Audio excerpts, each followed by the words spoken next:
বিভিন্ন লোক, বিভিন্ন ব্যক্তি, বিভিন্ন সংগঠনের নাম ব্যবহার করে চাঁদাবাজিতে লিপ্ত হয়ে গেছে। এটা খুব দুঃখজনক বিষয়। জামাতের জনসভায় যাওয়ার কারণে অব্যাহতি দেওয়া হবে, এটা আসলে বিশ্বাসযোগ্য না। এটা আমাকে খুব অবাক করেছে। আমরা একসময় বিএনপি নেতৃত্বাধীন 20 দলীয় জোটের অংশ ছিলাম। 20 দলীয় জোট যখন বিলুপ্ত করা হলো তখন আমরা 12 দলীয় জোটে গিয়েছি এবং 12 দলীয় জোটের দলগুলো ওই প্রাক্তন 20 দলীয় জোটেরই অংশ। এই 12 দলীয় জোট বিএনপি নেতৃত্বাধীন যুগপৎ আন্দোলনে, ফ্যাসিস্ট শেখ হাসিনা বিরোধী আন্দোলনে রাজপথে ছিল। 12 দলীয় জোটের আমাদের যে শরিক দল, জাকপার শরিক দল যারা ছিল, আমরা একসাথেই রাজপথে ছিলাম ফ্যাসিস্ট হাসিনা বিরোধী আন্দোলনে। এখন সেই জায়গাটার থেকে কেন আমাদের অব্যাহতি দেওয়া হয়েছে 12 দলীয় জোট থেকে, এটা কিন্তু আমরা আনুষ্ঠানিকভাবে কারো কাছ থেকে জানতে পারি নাই। আমাদেরকে কোনো চিঠি দেওয়া হয় নাই, আমাদের শোকজ করা হয় নাই, মিটিংয়ে ডেকে কারণ জানতে চাওয়া হয় নাই। আমি পত্রিকায় বিবৃতির মাধ্যমে এবং সম্মানিত সাংবাদিক ভাইদের মাধ্যমে প্রথম জানতে পেরেছি। এটা আসলে একটা দুঃখের বিষয়। এটা আমার কারোর উপর রাগ নাই, কিন্তু একটা দুঃখের বিষয় আছে যে আমি যদি অথবা আমার দল জাকপা যদি কোনো অনিয়ম করে থাকে, কোনো সমস্যা হয়ে থাকে, তাহলে নিয়ম অনুযায়ী নিয়মটা হচ্ছে আপনাকে শোকজ করা হবে, চিঠির মাধ্যমে আপনার কাছে জানতে চাওয়া হবে, অথবা বৈঠকে এসে আপনার কাছে জানতে চাওয়া হবে। কোনো কিছুই করা হয় নাই। সম্মানিত সাংবাদিক ভাইরা আমাকে ফোন করে আমার মন্তব্য জানতে চেয়েছে। তো সেই জায়গা থেকে আমি জানতে পেরেছি জাকপাকে অব্যাহতি দেওয়া হয়েছে।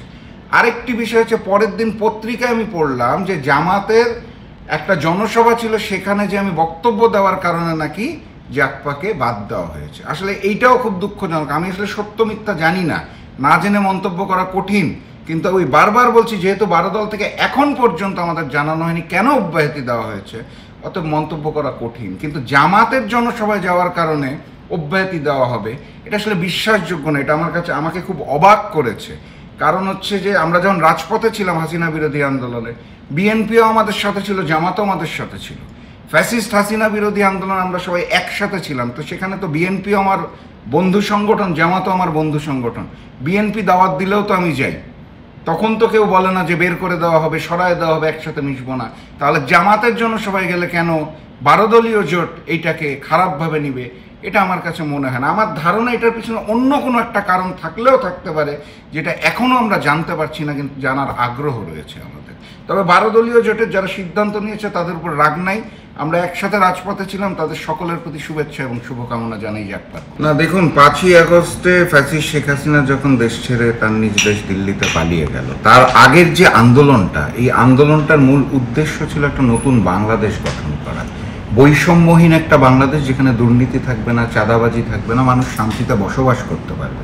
সেই জায়গাটা থেকে দুঃখজনক হলেও সত্য, 5 তারিখের পরে আমরা দেখলাম যে বাংলাদেশের বিভিন্ন সংগঠন, বিভিন্ন রাজনৈতিক দল তার পরিচয় ব্যবহার করে চাঁদাবাজিতে নামলো। আপনি গতকালকের কথা বলছেন, বৈষম্য বিরোধী ছাত্র আন্দোলনের 5 জনকে আমরা দেখতে পেয়েছি, তারা গ্রেফতার হয়েছে দেখে।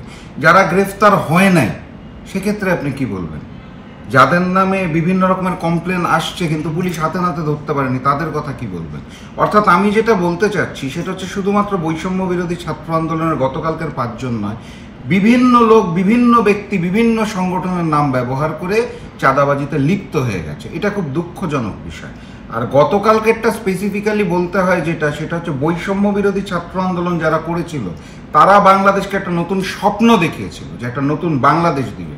তারা যখন এভাবে প্রকাশ্যে চাঁদাবাজিতে জড়িয়ে যায়, তখন এটা আসলে আমি কিভাবে ব্যাখ্যা করবো আমি জানি না। এটা অত্যন্ত দুঃখজনক এবং দেশের জন্য একটা অশনি সংকেত। শুধুমাত্র বৈষম্য বিরোধী ছাত্র আন্দোলন নয়, যারাই এই চাঁদাবাজির কাজে লিপ্ত রয়েছে, আমার মনে হয় এখনও সময় আছে, তাদেরকে সংযত হওয়া উচিত এবং প্রত্যেকটা সংগঠনের উচিত তাদের বিরুদ্ধে দ্রুততম সময়ের মধ্যে ব্যবস্থা নেওয়া। নতুবা নতুন বাংলাদেশের আর আগের বাংলাদেশের মধ্যে পার্থক্য কী থাকলো? হাজারো শহীদের রক্তের বিনিময়ে যে বাংলাদেশ, সেই বাংলাদেশে আমরা বৈষম্য দেখতে চাই না, চাঁদাবাজি দেখতে চাই না। সেটা বৈষম্য বিরোধী ছাত্র আন্দোলন যে 5 জন গ্রেফতার হয়েছে সেই সংগঠন হোক অথবা অন্য কোনো সংগঠন হোক, চাঁদাবাজি বাংলাদেশ থেকে চিরতরে মুছে ফেলতে হবে। আমি এটাই বলতে চাই।